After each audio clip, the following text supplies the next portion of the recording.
యస్య న అహంకృతో భావః బుద్ధిర్యస్య న లిప్యతే హత్వాపి సైమాల్ లోకాన్ నహంతి న నిబధ్యతే.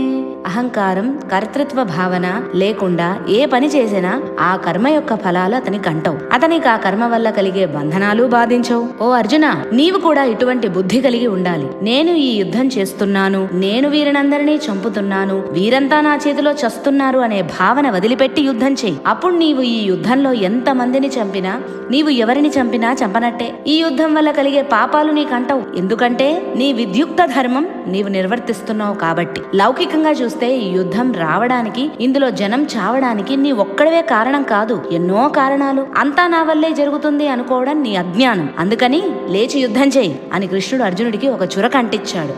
కానీ ఈ సూత్రం అందరికీ వర్తించదు. యుద్ధమే తన విద్యుక్త ధర్మమైన అర్జునుడు లాంటి వారికి వర్తిస్తుంది. కానీ ఈ సూత్రం హత్యలు, దోపిడీలు, దొంగతనాలు చేసే వారికి వర్తించదు. సైనికులకు, పోలీసులకు, న్యాయాధికారులకు, ఉరితీసే తలారులకు మాత్రమే ఇది వర్తిస్తుంది. ఎందుకంటే వారు స్వలాభం కోసం తాము చేస్తున్నాము అనే కర్తృత్వ భావనతో చేయడం లేదు. అది తమ విద్యుక్త ధర్మం, విధి నిర్వహణ కాబట్టి చేస్తున్నారు. ఈ శ్లోకాన్ని ఈ విధంగా అర్థం చేసుకోవాలి. కానీ కృష్ణుడు అందరినీ చంపమని లైసెన్స్ ఇచ్చాడు.